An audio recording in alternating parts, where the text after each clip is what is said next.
구약의 역사에서 보면 이스라엘 백성들은 그들의 죄 때문에, 그 다음에 그 죄보다 더 큰 하나님의 선지자의 말씀, 회개하라는 명령을 거부했기 때문에 하나님께서 들어서시는 바벨론의 느부갓네살 왕의 침공으로 나라가 멸망을 당했습니다. 나라만 멸망당한 것이 아니라 그 과정에서 수많은 유대인들이 바벨론에 포로로 끌려갔습니다. 이 일이 일어난 때가 바로 주전 586년입니다.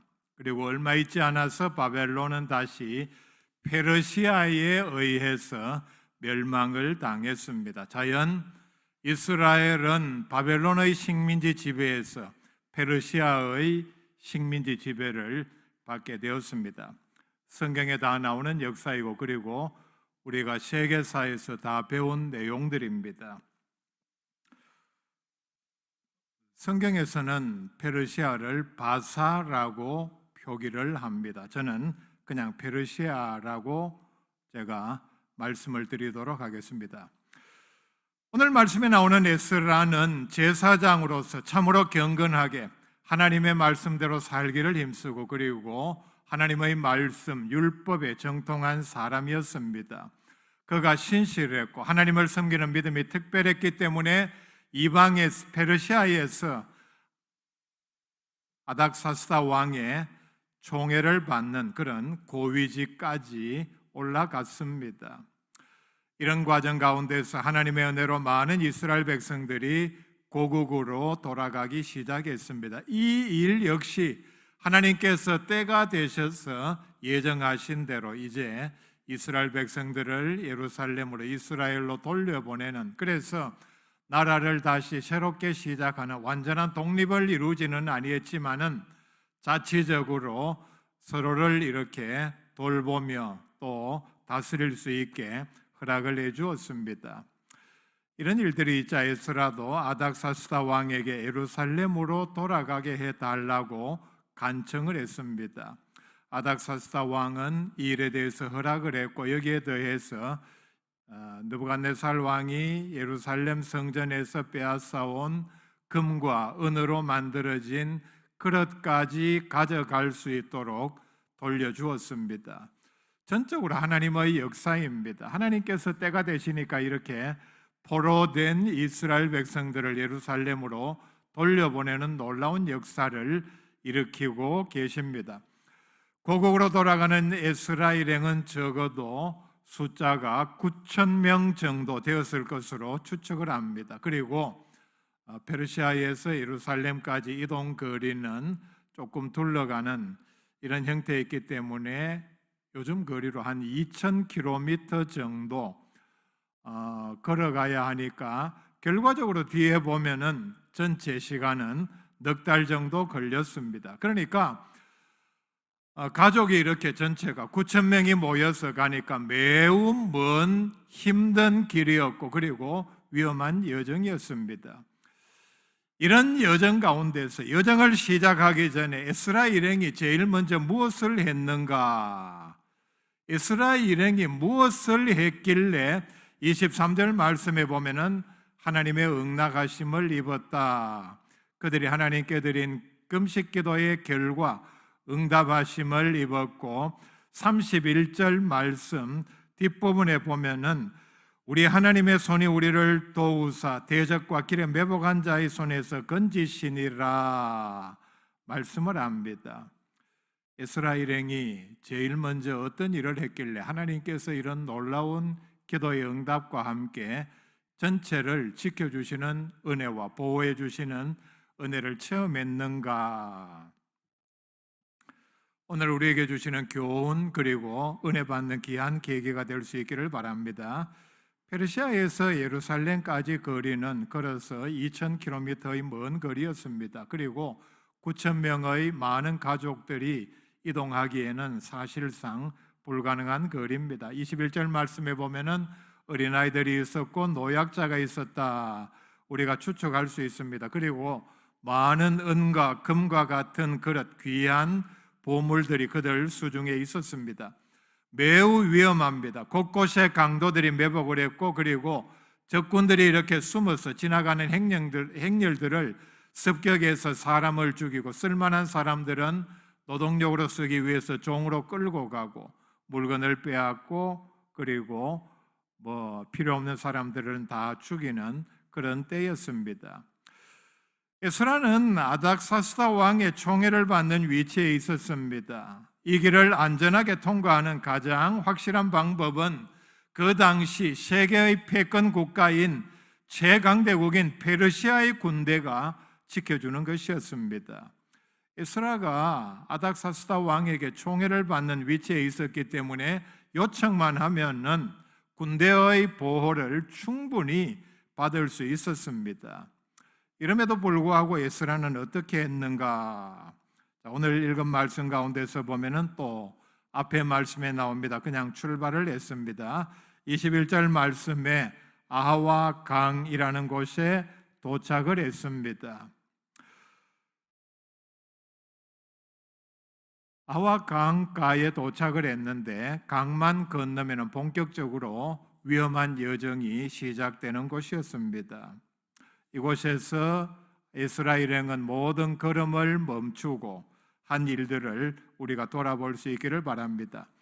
첫 번째, 에스라가 그리고 에스라 일행이 한 일은 하나님 자랑이었습니다. 에스라는 21절 이 사건이 있기 훨씬 전부터 평소에 늘 기회가 있을 때마다 아닥사스다 왕의 부하로 있으면서 하나님 자랑을 늘 했습니다.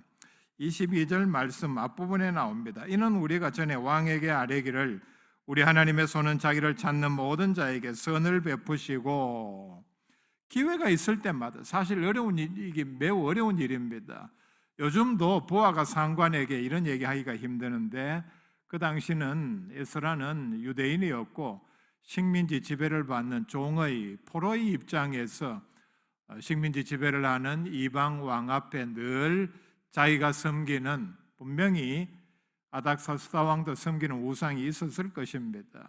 그런 사람 앞에서 우리 하나님은 이러하시다, 하나님은 이런 분이시다, 하나님은 전지전능하시며 은혜로우시며 우리를 도와주시며 하나님은 선하시며 우리를 늘 지켜주신다 자랑을 했습니다. 평소에 늘 이 자랑을 입에 달고 살았습니다. 자, 여러분, 우리가 살아가면서 같이 교제하는, 만나는 믿는 사람에게 아니면 믿지 않는 사람에게 하나님 자랑을 얼마나 합니까? 하나님 자랑을 어떻게 합니까? 어떤 일이 있을 때마다, 특별히 기쁜 일, 또 어려운 일을 하나님께서 기도 응답으로 들어주셨을 때에 그 하나님의 은혜에 대해서 내가 어떻게 자랑합니까? 평소에 상대방이 믿는 사람이든 믿지 않는 사람이든 이 일이 얼마나 중요한가 하면은 우리가 사람 사이에서 한번 생각해 볼 수 있기를 바랍니다. 내가 잘 아는 사람이 있습니다. 그런데 그 사람은 가는 곳마다, 만나는 사람마다 내 자랑을 하고 내 칭찬을 하고, 그 사람이, 제가 얘기하니까 김 목사가 참 나에게 어떻게 이렇게 하고, 그 사람은 참 좋은 사람이고 이렇게 훌륭한 사람이고, 늘 이런 얘기를 하고 다닌다면 제가 그 사람을 어떻게 생각하고 그 사람을 어떻게 대접하겠습니까? 내가 어떤 사람에게 그 사람이 어려운 일 당하는 것을 보고서 참 어려운 일이지만은 내가 큰 마음 먹고 어렵게 행해서 선행을 베풀었는데, 그걸 사람들에게 계속해서 10년이 지나도 입에 침이 마르도록 칭찬을 하고 자랑하는 사람. 자, 여러분, 사람들이 그런 사람이 있다면 어떻게 생각하고 어떻게 대하겠습니까? 반대의 경우를 한번 생각해 봅시다. 내가 참 요거도 먹는 거 감수하고 내 엄청난 손해를 감수하면서 위험까지 감수하고 그 사람을 도와주었는데, 그 뒤로 다른 사람을 만날 때에 그 일에 대해서 전혀 말이 없다. 그럴 때 어떻게 생각하겠습니까? 하나님의 입장에서 한번 생각해 볼 수 있기를 바랍니다. 저 사람은, 저 집사는, 장로는 내가 조금만 은혜만 주면은, 어려운 가운데서 도와주고 구원해 주면은 만나는 사람마다 하나님에 대해서 칭찬하고 자랑하고, 하나님에 대한 자랑이 바로 하나님께 대한 감사요, 하나님을 향한 찬양입니다. 여러분, 감사가 별겁니까? 하나님 입장에서 보기에 찬양도 마찬가지입니다. 거창하게 무엇을 드린다거나 하나님께, 그것보다는 하나님께서 우리의 하는 말을 다 들으신다고 하지 않습니까? 우리가 그 사실을 믿는다면은 평소에 하나님께서 내게 베풀어 주신 모든 은혜에 대해서 만나는 사람마다 하나님께서 내게 이런 은혜를 베풀어 주셨습니다, 정말 하나님께서 기뻐하시고 참 천국 창고가 다 비도록 은혜와 복을 주고 싶은 심정일 것입니다. 우리가 간증을 많이 듣지 않습니까? 방송을 통해서, 유튜브 통해서, 또는 우리가 다니엘 기도를 통해서 간증을 많이 듣습니다. 간증의 내용이 우리가 잘못 이해하면은 이런 말 듣기가 쉽죠. 내가 과거에 이러했는데, 이런 참 나는 형편없는 사람이었는데 내가 어떻게 하고 내가 믿음 생활 열심히 했더니 하나님께서 내게 복을 주셨습니다. 이건 간증이 아니고 자기 자랑입니다. 결국은 자기가 열심히 노력하고 깨달아서 어떻게 했더니 내가 지금 오늘의 이런 사람이 되었다, 자기 자랑에 지나지 않습니다. 진정한 간증은 내가 과거에 어떤 어려운 일을 당하고 있을 때에 하나님께서 나를 불쌍히 여기시고 나를 건져주시고 오늘의 이런 엄청난 복을 주시고 나를 귀한 일에 들어 쓰신다, 이게 간증입니다. 왜 그런지 아십니까? 자기를 자랑하는 것이 아니라 바로 하나님을 자랑하는 내용들이기 때문입니다. 하나님 자랑이 진정한 간증입니다. 사람들도 듣지요, 간증을. 그러나 하나님께서 그 내용들을 들으시고 그 간증에 대해서, 그 사람에 대해서 어떻게 평가를 하시겠습니까? 우리 속담에도 말 한마디로 천냥빚을 갚는다는 말이 있습니다. 말의 위력을 표현한 말입니다. 내가 어떤 어려운 일을 당하고 있었는데 한 유력한 사람이 많은 사람들 앞에서 적절한 말을 해서 결정적인 증거를 댔다든지, 내가 봤는데 그렇게 하지 아니했다, 이런 말을 했다든지 해서 나를 엄청나게 크게 도와준 경우에 그 도움을 받은 사람, 말 한마디로 그런 도움을 받은 사람을 그 당사자가 어떻게 생각하겠습니까?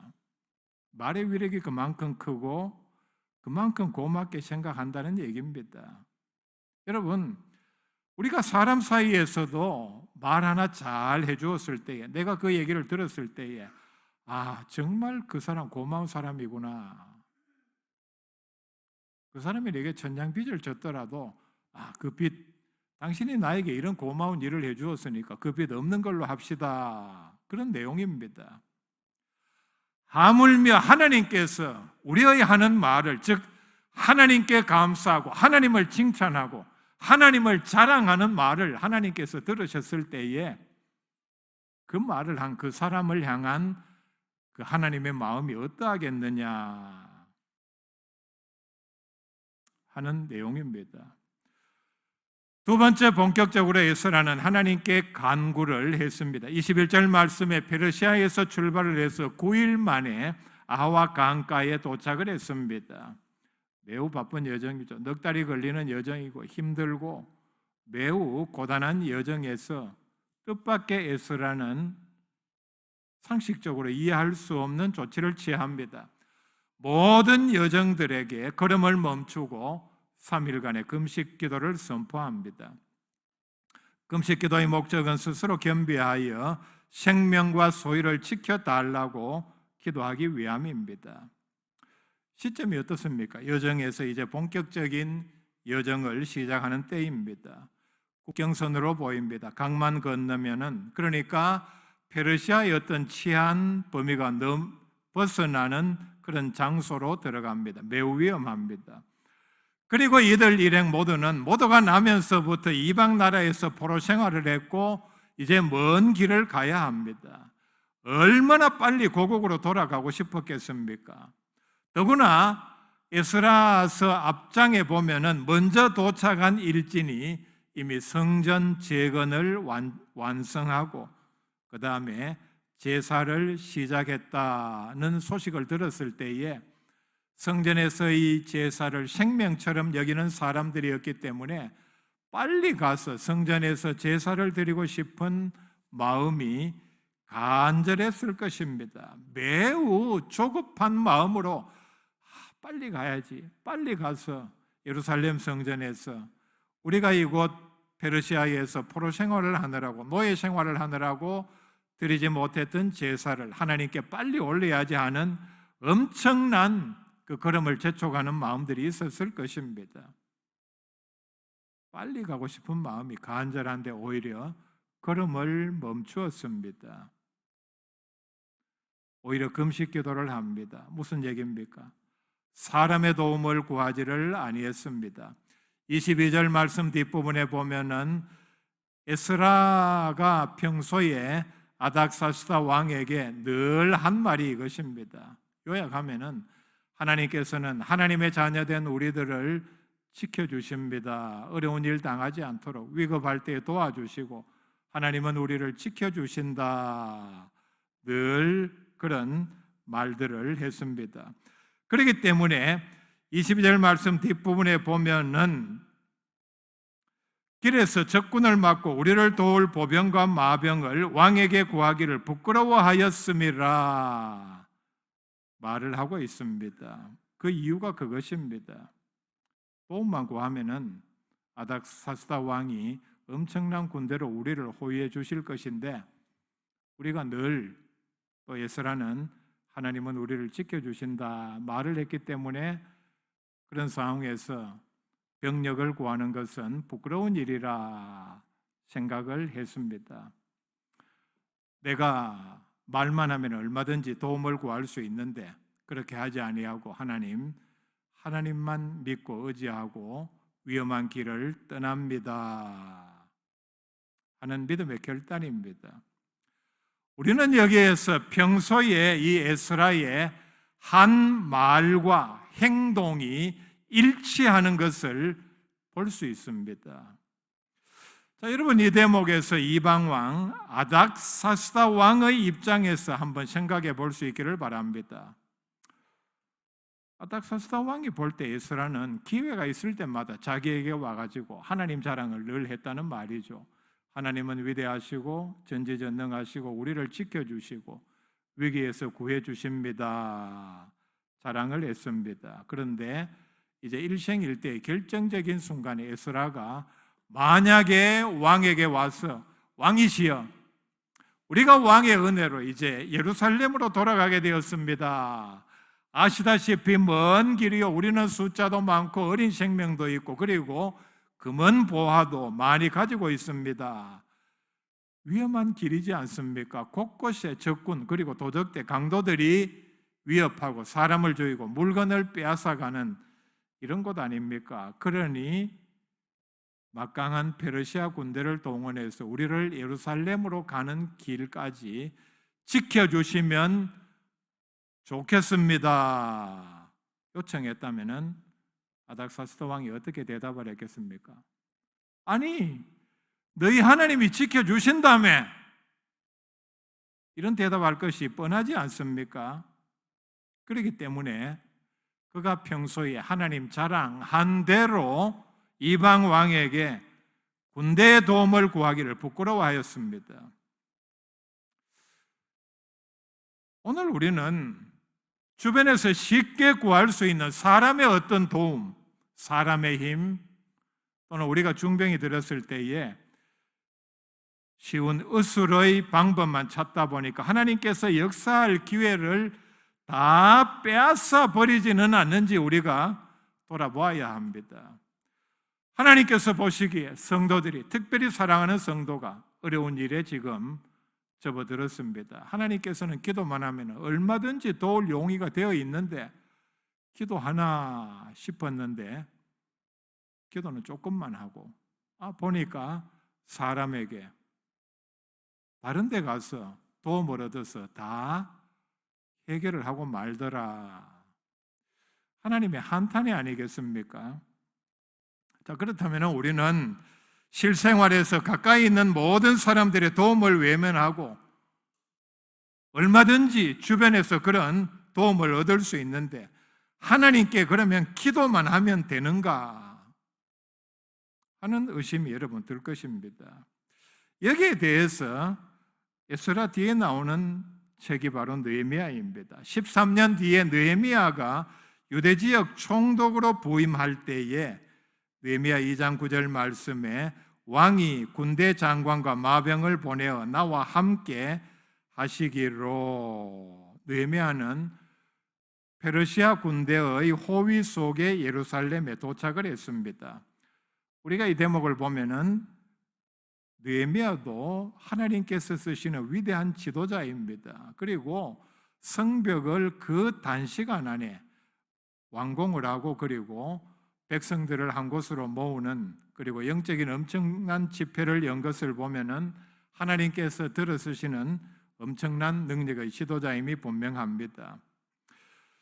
우리가 이 대목에서 보면은 느헤미야가 믿음이 부족해서 페르시아 군대의 호위를 받으면서 예루살렘에 도착한 것은 절대로 아닙니다. 느헤미야는 정치 지도자로 예루살렘에 부임을 했기 때문입니다. 그래서 유대인뿐만 아니라 적대 관계에 있는 이방 사람들에게까지 나는 아닥사스다 왕이 임명한 총독이라는 사실을 알게 하기 위해서 그런 방법을 썼습니다. 그 앞에 나오는 8절 말씀에 보면은 느헤미야는 이렇게 말을 합니다. 하나님이 도우심으로 왕이 허락하고, 마지막 절에 나오죠. 즉 느헤미야는 페르시아의 군대의 호위도 하나님의 도우심으로 보았습니다. 반면에 에스라는 제사장으로서 이스라엘 백성들로 하여금 포로 기간 동안 성전도 무너지고 성벽도 무너진 상황 가운데에서 믿음을 회복하고 하나님만을 의지하게 하려는 특별한 사명을 가지고 예루살렘으로 가기 때문에 백성들에게 살아계시는, 그리고 역사하시는 하나님을 체험하게 하기 위해서 이런 벼랑 끝 전술을 쓴 것입니다. 세 번째, 에스라 일행이 한 일은 레위인들을 모집을 했습니다. 15절 말씀 볼 수 있기를 바랍니다. 내가 무리를 아하와로 흐르는 강가에 모으고 거기서 3일 동안 장막에 머물며 백성과 제사장들을 살핀 적 그 중에 레위 자손이 한 사람도 없는지라. 금식 기도를 하면서 사람들을 살폈습니다. 놀라운 사실을 발견을 했습니다. 그들이 지금 예루살렘으로 돌아가는 일행 가운데 9천 명이나 되는 많은 사람들이 있었지만 그 가운데 레위인이 한 사람도 없었습니다. 굉장히 중요한 문제입니다. 왜냐하면 에스라 입장에서 예루살렘에 돌아가면 성전에서 제사를 드려야 하는데 제사를 도와줄 레위인이 한 사람도 없었습니다. 그래서 그 다음에 17절 말씀에 보면은 족장들을 가시바 지방으로 보내서 18절 말씀 이하에 보면은 레위인 40여 명을, 그리고 성전 일꾼 220명을 데려왔습니다. 먼 길 2000km까지 가는 예루살렘으로까지 이렇게 데리고 가는 일은 완전히 살기 위해서 절대로 쉬운 일이 아니었을 것입니다. 에스라 일행의 여정에서 보면 지금은 매우 바쁘고 빨리 가야 하고 힘들고 괴롭고 그리고 위험에 노출된 여정 가운데 있습니다. 안전을 위하여 기도한 것이 주 목적입니다. 그런데 그런 기도만 한 것이 아니라 예루살렘 성전에 도착하기 전에 벌써 성전에 제사할 준비, 그리고 성전에서 봉사할 레위인 성전 일꾼들을 모집을 했습니다. 그 뒤에 나오는 말씀들을 보면은 제사장들에게는 성전 기구들을 맡겼습니다. 관리하게 했습니다. 우리에게 특별히 기도를 하는 사람들에게 중요한 교훈을 주는 대목입니다. 우리의 삶에 있어서 우리의 인생 계획에 특별히 가정 단위로 미래를 준비하고 설계하는 모든 일에 예배와 교회 봉사를 얼마만큼 중요하게 생각하느냐, 예배와 교회 봉사를 얼마만큼 우선순위에 두고 우리가 행하느냐 돌아보아야 합니다. 예배, 기도회, 성경 공부, 교회 봉사, 바쁘면은 하지 않는 게 당연하다고 생각을 합니다. 오늘 한국교회의 현실은 어떻습니까? 바쁘지 않아도 개인 각자가 어디에 가서 어떤 일 할 시간은 있어도 교회 봉사할 시간은, 마음은 없다는 것이 공통된 주장입니다. 어디에 가서 내가 무엇을, 어떤 일을 한다, 여러분 각자 한번 돌아볼 수 있기를 바랍니다. 내가 성전, 교회 봉사, 충성을 전혀 하지 않으면서 일주일 단위로 보면은 내가 어디 가서 무엇을 하고 누구를 만나고 무슨 일을 하고 이러저런 일을 할 여유, 마음은 있어도 교회 봉사는 생각의 그 순번에도 없는 그런 형편에 있지 않는지 우리가 돌아봐야 합니다. 여러분, 어떤 문제를 두고 기도하는 중에 있습니까? 기도해야 합니다. 문제가 없어도 우리는 계속해서 기도해야 합니다. 기도는 영적인 호흡이기 때문입니다. 숨을 계속 쉬어야 한다는 얘기입니다. 기도하면서 우리가 반드시 해야 할 일은 에스라의 경우처럼 교회 봉사도, 교회 충성하는 일에도 염두에 두고 힘을 써야 합니다. 실천을 해야 합니다. 행함이 없는 기도, 하나님께서 보시기에 교회 봉사 전혀 하지 않으면서 기도만 열심히 하고 있다. 과연 응답을 받을 수 있는지, 하나님께서 귀를 크게 열고 들으실는지 우리가 돌아보아야 합니다. 에스라 일행이 강을 건너기 전에 금식기도 하고 레위인을 모집한 다음에 또 그 전에 에스라는 늘 하나님 자랑, 칭찬을 했습니다.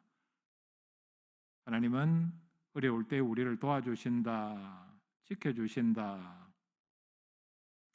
그리고 출발을 했습니다. 넉 달 후에 어떤 일이 일어났습니까? 23절 말씀입니다. 그러므로 우리가 이를 위하여 금식하며 우리 하나님께 간구하였더니 그의 응낙하심을 입었느니라. 구한 게 뭡니까? 우리의 소유와 생명을 지켜달라. 응답을 받았다는 얘기입니다. 조금 중복된 설명 같지만은 31절에 구체적으로 설명을 합니다. 첫째 달 12일에 우리가 아하와강을 떠나 예루살렘으로 갈새 우리 하나님의 손이 우리를 도우사 대적과 길에 매복한 자의 손에서 건지신지라. 에스라는 이런 넉 달간의 먼 여정을 가면서 자기를 지켜주는 호위하는 군대의 총칼은 하나도 없었지만은, 마병도 없었지만은 길에 매복한 대적 그리고 매복한 자들의 위험을 분명히 보았습니다. 참 놀라운 일은 군대가 호위하지 않았음에도 하나님께서 지켜주심을, 하나님의 손이 함께 하심을 분명히 체험을 했습니다. 그들을 지켜주시는 하나님의 손을 보았다는 얘기입니다. 그리고 뒤에 9장, 10장이 더 나옵니다. 어떤 역사가 기록이 되어 있는가 하면은 예루살렘에 도착해서 하나님의 말씀을 전혀 듣지 못한 이스라엘 백성들이 하나님 앞에 전무후무한 회개의 운동이 일어나는 광경을 그가 목격을 했습니다. 물론 제사장인 그의 주도로 일어난 일입니다. 특별히 에스라는 하나님의 손이라는 표현을 많이 썼습니다. 자, 7장 9절 말씀 볼 수 있기를 바랍니다. 첫째 달 초하루에 바벨론에서 길을 떠났고 하나님의 선한 손의 도우심을 입어 다섯째 달 초하루에 예루살렘에 이르니라. 조금 앞에서 이미 결론을 이렇게 말씀을 합니다. 하나님의 선한 손에 도우심을 입어. 7장 28절 말씀에 또 나라 왕과 그의 보좌관들 앞과 왕의 권세에 있는 모든 방백의 앞에서 은혜를 얻게 하셨도다. 내 하나님 여호와의 손이 내 위에 있으므로 내가 힘을 얻어 이스라엘 중에 우두머리들을 모아 나와 함께 올라오게 하였노라. 하나님의 손에 능력을 힘입어서 자신도 능력을 입어 이런 일들을 행했다. 8장에 보면은 8절, 22절, 31절에 다시 반복을 합니다.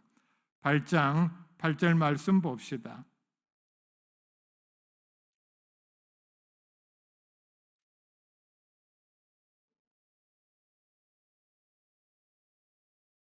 조금 착각이 있었습니다. 18절 말씀입니다. 18절 말씀에 우리 하나님의 선한 손의 도우심을 입고 그들이 이스라엘의 손자 레위의 아들 이런 사람들 여러 명을 데려왔다. 여기에도 하나님의 손을 그는 체험을 했습니다. 그 다음에 22절 31절 말씀은 제가 이미 읽어드렸습니다.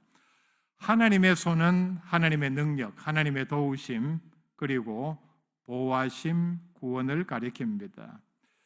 에스라가 하나님의 인도 그리고 보호하심을 구체적으로 체험했기 때문에 어떤 저자보다 말씀을 기록하면서 하나님의 손을 이렇게 나는 보았다 기록을 하고 있습니다. 사무엘상 7장 13절 14절 말씀에 여호와의 손이 사무엘이 사는 날 동안에 블레셋 사람을 막으심에 그 뒤에 보면은 블레셋 사람들에게 빼앗겼던 지역을 다 찾았다 말씀을 합니다. 느헤미야 2장 8절에는 내 하나님의 선한 손이 나를 도우심으로 왕이 허락하고 말씀을 합니다. 에스라처럼 믿음으로 구하여서 인도하고 보호하시는 하나님의 손길을 체험하는 우리의 믿음이 될 수 있기를 바랍니다.